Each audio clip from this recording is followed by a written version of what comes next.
Hi, this is Jason with RE/MAX Premier Realty. On this edition of the Agent Playbook, we're going to talk about the big difference between brand engagement and brand awareness.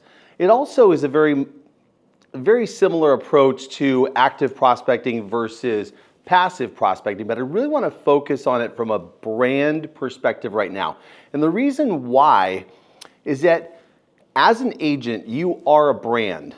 And your brand, while people know you're in real estate, do they really engage you about real estate? So when you're out in the marketplace and when you're looking at the activities that you're doing as an agent, you want to really ask yourself, is this creating brand engagement? Is this giving me an opportunity to really interact with the people I want to do business with, that I want to get to know me and how I conduct myself? Or is it more of a brand awareness approach? And let me give you a couple of really key examples of that. So brand awareness, at the very simplest form, would even be this video, right? You're watching it, and I'm like, hey, this is Jason with RE/MAX Premier Realty. Check out what we're doing. Let me give you some great content and education. But that really, you're engaging me somewhat by watching, but to actually experience what we're doing here or how we're working with our agents or helping them sell more listings, you actually want to engage and have a conversation. What are you doing? What are you seeing in the marketplace?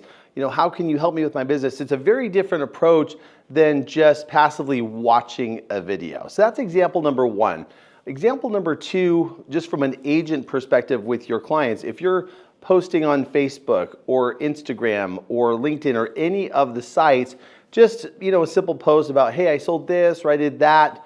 Those are really creating brand awareness around you, which will lead to some engagement, but it's not the most highly effective form of engagement on social media, for example.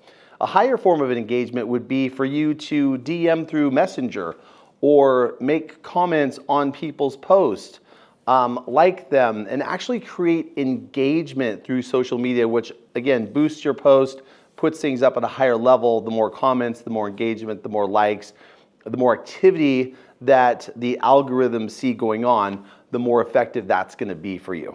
Same with when you're out in the marketplace. If you're looking at a new listing and you're doing a direct mail piece, or you're dropping a flyer, or you're walking and dropping, but you're actually knocking on the doors or talking to the people that are out and about in the neighborhood, would be more of a creation of brand awareness, passive prospecting versus the active prospecting of actually knocking on the door, engaging in conversations, and making yourself an experiential brand where your clients, your family, your friends can really understand who you are, what you're doing, and what that's like out in the marketplace. So again, for 2025, as you launch into and you look at your goals and you set forward what you want to do, you want to ask yourself before any activity that you do, before any dollar that you invest, is this something that's going to really create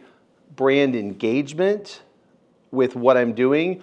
Is it going to be actively prospecting and building relationships with my clients and my network of people? Or is it very passive and a much more soft, like, hey, check me out, come see me if you want? Very, very different. The last one that can be both active and passive is open houses, right? So when you have a potential buyer or seller that's looking in an area to find an agent and they walk through your open house, that becomes an instantaneously brand engagement opportunity for you to really build that relationship and close for an appointment to really discuss what their needs are.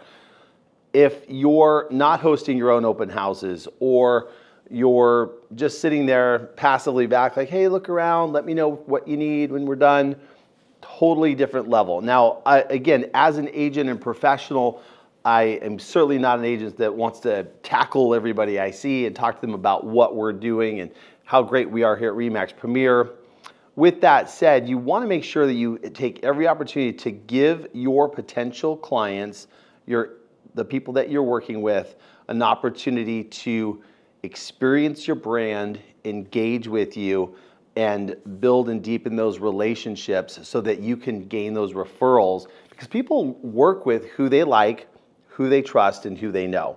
So I think all of you can agree that every person out there, if they really thought about it, probably knows 2 or 3 agents outside of yourself. So what's going to set you apart? What does your customer experience look like in your brand engagement? So reach out to me, 626-244-5000. It's Jason. You can DM me on Instagram or on Facebook as well. We'd absolutely love to talk to you. Just have a collaborative coaching session or two and really help you get set up for your business in 2025 and beyond. Have a great one.